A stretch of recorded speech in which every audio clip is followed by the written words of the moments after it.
Evil comes from God. How can evil come from God? Because God creates it. He sent out a lying spirit. He has authority over it, like he has authority over everything. Evil isn't bad to God because he controls it. Just like he controls everything else. Evil serves him. Evil does what he says.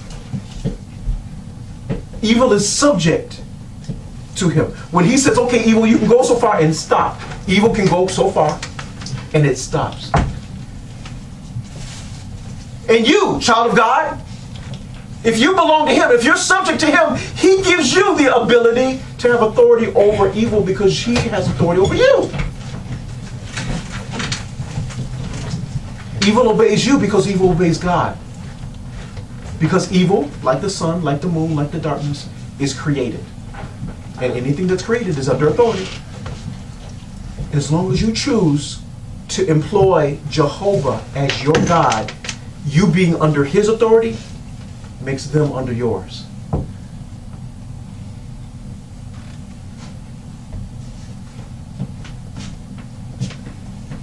I make peace, I create evil.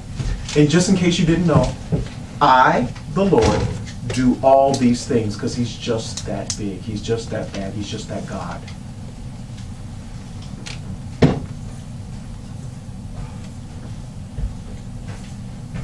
The idea of good and evil being on the same level, that's a human concept. That's a concept of man. That's a concept of Eastern religion. Good and evil are not on the same level. There's God, and there's nothing beside him. Evil is something that he created. Evil can't be on the same level as God because God created evil. Evil is kind of on the same level as us, only we have a little bit more authority over evil than the rest of creation because evil fell from grace. With Satan, evil fell. So you have authority over evil.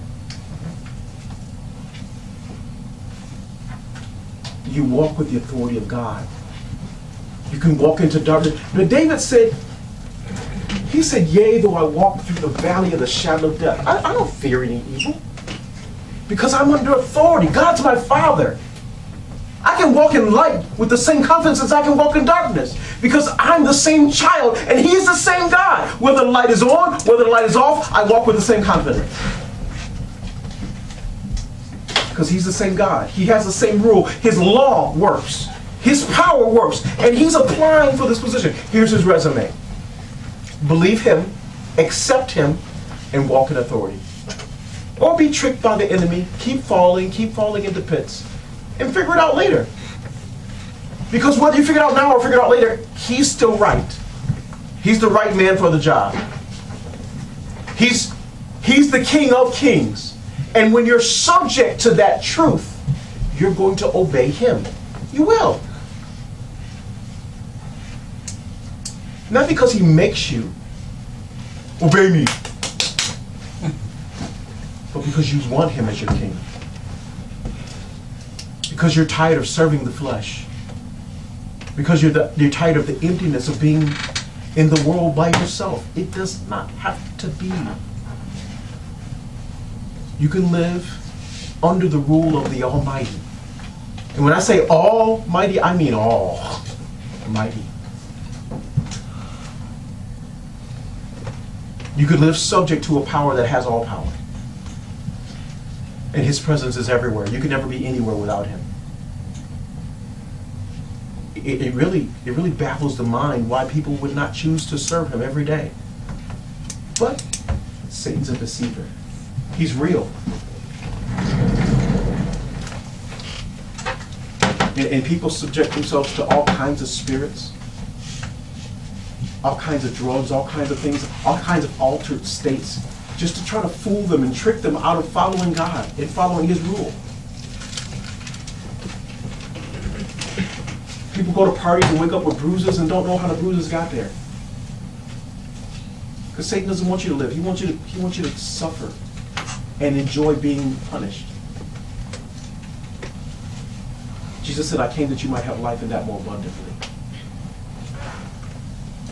The choice is really quite clear, but the problem is that nobody wants to be subject. Nobody wants to serve. Nobody wants to walk around with that ball and chain. Jesus said, if you take my yoke upon you, you'll find that my yoke that you put around your neck is easy. Well, you will have something around your neck, but that burden that you're carrying, it's light. You're not going to be dragging around Christianity. I have a life. I'm a Christian. I can't do nothing. I can't go to no parties. I can't drink. I can't. What you find is all the things you can do. You don't want to do. And all the things you can do in Christ dwarf in the comparison of all the things that you used to consider enjoyable. Those things are nothing compared to what you can do in Christ.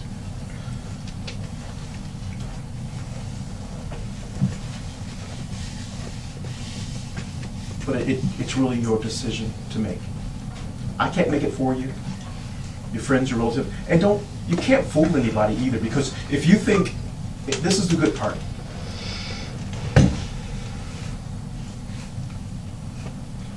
There are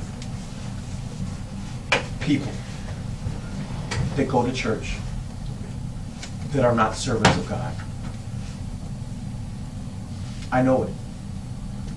They come and they hear the message, but when they leave, they don't serve Christ. They serve themselves. They serve the flesh. And I don't get mad, but it saddens me. My job is to continue to give people truth.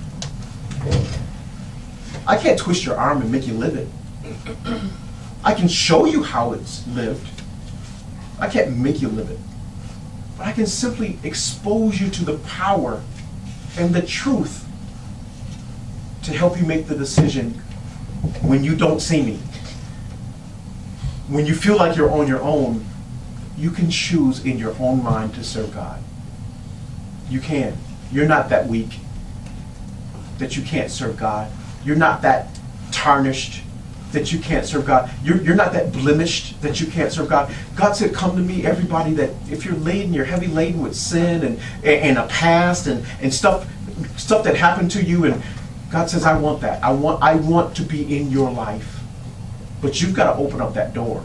I'm not going to come in and take over. You've got to be subject. You've got to subject yourself. You've got to put yourself into subjection.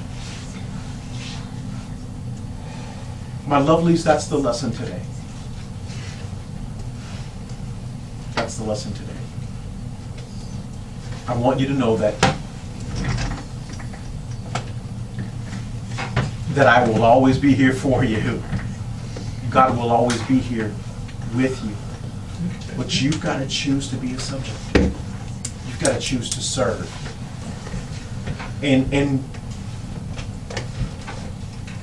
you just can't give them your toes. What I mean by that is, you ever went to a pool party and you just kind of, just to be social, just kind of stuck your foot in the water?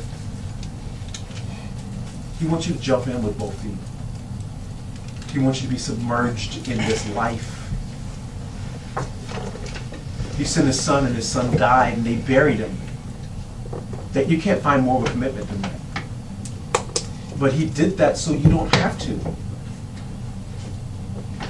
All you have to do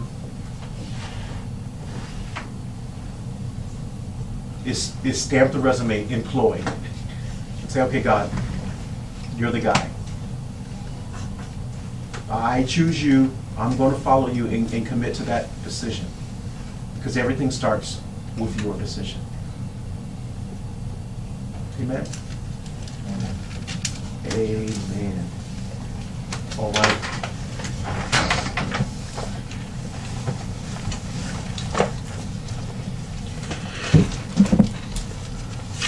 Okay, you guys make me feel like I preached.